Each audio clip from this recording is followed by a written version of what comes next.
ನಮಸ್ಕಾರ ಸ್ನೇಹಿತರೆ, ಭಕ್ತಿ ವೈಭವ ಯೂಟ್ಯೂಬ್ ಚಾನಲ್ಗೆ ತಮಗೆಲ್ಲರಿಗೂ ಸುಸ್ವಾಗತ. ಸ್ನೇಹಿತರೆ, ಹೊಸ ವರ್ಷ ಅನ್ನೋದು ಎಲ್ಲರ ಜೀವನದಲ್ಲಿ ಹೊಸ ಬೆಳಕನ್ನು ಮೂಡಿಸುವಂತಹ ದಿನಗಳಾಗಿರ್ಬೋದು. ಹೊಸ ವರ್ಷ ಅಂತಲೇ ಹೇಳ್ಬೋದು. ಕೆಲವರಿಗೆ ಇದ್ದಿದ್ದ ವರ್ಷ ಬಂದು ಕೆಟ್ಟದಾಗಿರುತ್ತೆ, ಹಾಗೆ ಮುಂದೆ ಬರುವಂತಹ ವರ್ಷಗಳು ನಮಗೆ ನಮ್ಮ ಜೀವನದಲ್ಲಿ ಸಂತೋಷ ಕೊಡಲಿ ಅಂತ ಬೇಡ್ಕೊತೀವಿ ದೇವರ ಹತ್ರ ಅಲ್ವಾ. ಹಾಗಿದ್ರೆ ಈ ಒಂದು ವಸ್ತುಗಳನ್ನು ನೀವು ಖರೀದಿಸಿದ್ದೇ ಆಗಿದ್ದಲ್ಲಿ ಜೀವನದಲ್ಲಿ ಹೊಸ ವರ್ಷದಿಂದ ನಿಮಗೆ ತುಂಬಾ ಲಾಭ ಉಂಟಾಗುತ್ತೆ. ಹಾಗೆ ಈ ಒಂದು ವಸ್ತುವನ್ನು ನೀವು ಖರೀದಿ ಮಾಡಿದ್ದೇ ಆಗಿದ್ದಲ್ಲಿ ಶುಭ ಫಲಿತಾಂಶಗಳನ್ನು ಜೀವನದಲ್ಲಿ ನೀವು ನೋಡ್ತೀರಾ ಅಂತಲೇ ಹೇಳ್ಬೋದು. ಹಾಗಿದ್ರೆ ಯಾವ ವಸ್ತುವನ್ನು ಹೊಸ ವರ್ಷದಲ್ಲಿ ಖರೀದಿ ಮಾಡಬೇಕು ಅಂತ ವಿಡಿಯೋ ಮೂಲಕ ತಿಳ್ಕೊಳ್ಳೋದಕ್ಕಿಂತ ಮುಂಚೆ ದಯವಿಟ್ಟು ಚಾನಲನ್ನು ಸಬ್ಸ್ಕ್ರೈಬ್ ಮಾಡ್ಕೊಳ್ಳಿ. ವಿಡಿಯೋ ಇಷ್ಟ ಆಯಿತು ಅಂದರೆ ವಿಡಿಯೋಗೆ ಲೈಕ್ ಮಾಡಿ, ಶೇರ್ ಮಾಡಿ, ಕಮೆಂಟ್ ಮಾಡಿ. ಕಮೆಂಟ್ ಬಾಕ್ಸ್ನಲ್ಲಿ ಓಂ ಶ್ರೀ ಮಹಾಲಕ್ಷ್ಮಿ ನಮಃ ಎಂದು ಕಮೆಂಟ್ ಮಾಡಿ. ಸ್ನೇಹಿತರೆ, ಹೊಸ ವರ್ಷದ ಬರುವಿಕೆಗಾಗಿ ಜನರು ಕಾತರದಿಂದ ಕಾಯ್ತಿರ್ತಾರೆ. ಜನರು ಹೊಸ ವರ್ಷದೊಂದಿಗೆ ಹೊಸ ಭರವಸೆಗಳೊಂದಿಗೆ ಕಾಯ್ತಾ ಇರ್ತಾರೆ. ಪ್ರತಿಯೊಬ್ಬರು ತಮ್ಮ ಮುಂಬರುವ ಹೊಸ ವರ್ಷವು ಸಂತೋಷ, ಸಮೃದ್ಧಿ ಮತ್ತು ಶಾಂತಿಯನ್ನು ತರಲಿ ಎಂದು ಬಯಸುತ್ತಾರೆ. ಹಾಗೆ ಹೊಸ ವರ್ಷದಲ್ಲಿ ಮಾಡುವ ಕೆಲಸವು ವರ್ಷವಿಡೀ ಶುಭ ಫಲಿತಾಂಶಗಳನ್ನು ನೀಡುತ್ತದೆ ಎಂದು ಹೇಳಲಾಗುತ್ತದೆ. ಅಂದರೆ ನೀವು ಹೊಸ ವರ್ಷಕ್ಕೂ ಮುನ್ನ ಯಾವ ವಸ್ತುಗಳನ್ನು ಮನೆಗೆ ತಂದರೆ ಶುಭ ಆಗುತ್ತೆ, ಹಾಗೆ ಈ 3 ವಸ್ತುಗಳನ್ನು ನೀವು ತಪ್ಪದೆ ಮನೆಗೆ ತಂದರೆ ತುಂಬಾ ಶುಭ, ಅಂದರೆ ಶುಭ ಫಲಿತಾಂಶ ಅಂತಲೇ ಹೇಳ್ಬೋದು. ಹಾಗಿದ್ರೆ ಹೊಸ ವರ್ಷದ ಮೊದಲ ದಿನದಂದು ಯಾವ ವಸ್ತುವನ್ನು ಖರೀದಿಸಬೇಕಪ್ಪ ಅಂತಂದರೆ ಶಂಖವನ್ನು ಖರೀದಿ ಮಾಡಬೇಕಾಗತ್ತೆ.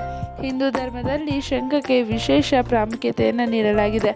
ಶಂಖವನ್ನು ಧಾರ್ಮಿಕ ಆಚರಣೆಗಳಲ್ಲಿ ವಿಶೇಷವಾಗಿ ಬಳಸಲಾಗುತ್ತೆ ಅಂತಲೇ ಹೇಳ್ಬೋದು. ಸಮುದ್ರ ಮಂಥನದ ಸಮಯದಲ್ಲಿ 14 ರತ್ನಗಳು ದೊರೆತಿದ್ದು ಅವುಗಳಲ್ಲಿ ಶಂಖವು ಒಂದು ಅನ್ನೋ ನಂಬಿಕೆ ಕೂಡ ಇದೆ. ಆದ್ದರಿಂದ ಯಾವ ಮನೆಯಲ್ಲಿ ಶಂಖವನ್ನು ಇಡಲಾಗುತ್ತದೆಯೋ ಆ ಮನೆಯಲ್ಲಿ ಸಾಕ್ಷಾತ್ ಲಕ್ಷ್ಮೀ ದೇವಿಯೇ ವಾಸವಾಗಿರ್ತಾಳೆ ಅಂತಲೇ ಹೇಳ್ತಿದ್ದಾರೆ. ಆ ಮನೆಯಿಂದ ಎಲ್ಲ ನಕಾರಾತ್ಮಕತೆಯನ್ನು ದೂರವಾಗುತ್ತದೆ. ಅದಕ್ಕಾಗಿಯೇ ಹೊಸ ವರ್ಷದ ಮೊದಲ ದಿನ ಶಂಖವನ್ನು ಖರೀದಿಸಿ ಮನೆಯಲ್ಲಿ ಇಟ್ಟು ಪೂಜೆ ಮಾಡಬೇಕಾಗತ್ತೆ. ಇದು ಬಂದು ನಿಮಗೆ ವರ್ಷವಿಡೀ ಶುಭ ಫಲಗಳನ್ನು ನೀಡುತ್ತೆ ಅಂತಲೇ ಹೇಳ್ಬೋದು. ಇದಾದ ನಂತರ ಇನ್ನೂ ಬಂದು ಗಣೇಶನ ವಿಗ್ರಹವನ್ನು ಖರೀದಿ ಮಾಡಬೇಕಾಗತ್ತೆ. ಅಂದರೆ ಗಣೇಶನನ್ನು ವಿಘ್ನಹರ್ತ ಎಂದು ಕರೆಯಲಾಗುತ್ತದೆ. ಹಾಗೆ ಹಿಂದೂ ಧರ್ಮದಲ್ಲಿ ಯಾವುದೇ ಪೂಜೆಯು ಗಣೇಶನ ಹೆಸರಿನೊಂದಿಗೆ ಪ್ರಾರಂಭವಾಗುತ್ತದೆ ಅಂತಲೇ ಹೇಳ್ಬೋದು. ಆದ್ದರಿಂದ ಹೊಸ ವರ್ಷದ ಮೊದಲ ದಿನದಂದು ಗಣೇಶನ ವಿಗ್ರಹವನ್ನು ನೀವು ಮನೆಗೆ ತಂದಿದ್ದೇ ಆಗಿದ್ದಲ್ಲಿ ನಿಮಗೆ ಶುಭ ಫಲಿತಾಂಶ ದೊರೆಯುತ್ತೆ ಅಂತಲೇ ಹೇಳ್ಬೋದು. ಹಾಗೆ ಮನೆಗೆ ತಂದ ನಂತರ ಅದನ್ನು ಹಾಗೆ ಇಡಬಾರ್ದು. ಗಣೇಶನ ವಿಗ್ರಹವನ್ನು ಸರಿಯಾಗಿ ಪೂಜಿಸಿ. ಇದು ನಿಮ್ಮ ಮನೆಯಲ್ಲಿ ಯಾವಾಗಲೂ ಸಂತೋಷ ಮತ್ತು ಶಾಂತಿಯನ್ನು ತರುತ್ತೆ ಅಂತಲೇ ಹೇಳ್ಬೋದು. ಇದಾದ ನಂತರ ಇನ್ನೂ ಬಂದು ತುಳಸಿ ಗಿಡ. ಅಂದರೆ ಸನಾತನ ಧರ್ಮದಲ್ಲಿ ತಾಯಿ ತುಳಸಿಗೆ ವಿಶೇಷವಾದ ಮಹತ್ವವಿದೆ. ತುಳಸಿಯನ್ನು ಅತ್ಯಂತ ಪವಿತ್ರವೆಂದು ಪರಿಗಣಿಸಲಾಗಿದೆ. ತುಳಸಿಯ ಪೂಜೆ ಮತ್ತು ಆರತಿಯನ್ನು ನಿಯಮಿತವಾಗಿ ಮಾಡಿದರೆ ಮನೆಯಲ್ಲಿ ಅಥವಾ ಇದರಲ್ಲಿ ಎಂದಿಗೂ ಮನೆಯಲ್ಲಿ ನಿಮಗೆ ನಕಾರಾತ್ಮಕತೆ ಸುಳಿಯೋದಿಲ್ಲ ಅಂತಲೇ ಹೇಳ್ತಾ ಇದ್ದಾರೆ. ಹಾಗೆ ಮನೆಗೆ ಯಾವಾಗಲೂ ಶುಭ ಮತ್ತು ಮಂಗಳಕರ ಫಲಗಳು ಆಗಮಿಸುತ್ತದೆ. ಅದಕ್ಕೆ ಹೊಸ ವರ್ಷದ ಮೊದಲ ದಿನ ತುಳಸಿ ಗಿಡವನ್ನು ಮನೆಯಲ್ಲಿ ಇಟ್ಟು ಪೂಜೆಯನ್ನು ಮಾಡಬೇಕಾಗತ್ತೆ. ಆದ್ದರಿಂದ ಎಲ್ಲವೂ ಶುಭಕರವಾಗಿ ಇರುತ್ತೆ ಅಂತಲೇ ಹೇಳ್ತಿದ್ದಾರೆ.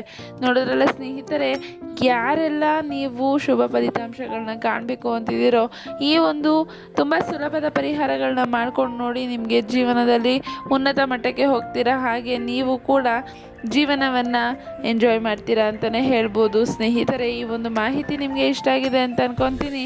ಇಷ್ಟ ಆಗಿದೆ ವಿಡಿಯೋಗೆ ಲೈಕ್ ಮಾಡಿ, ಶೇರ್ ಮಾಡಿ, ಕಮೆಂಟ್ ಮಾಡಿ. ಹಾಗೆ ದಯವಿಟ್ಟು ಚಾನಲನ್ನು ಸಬ್ಸ್ಕ್ರೈಬ್ ಮಾಡ್ಕೊಳ್ಳಿ. ವಿಡಿಯೋ ವೀಕ್ಷಿಸಿದ್ದಕ್ಕಾಗಿ ಧನ್ಯವಾದಗಳು.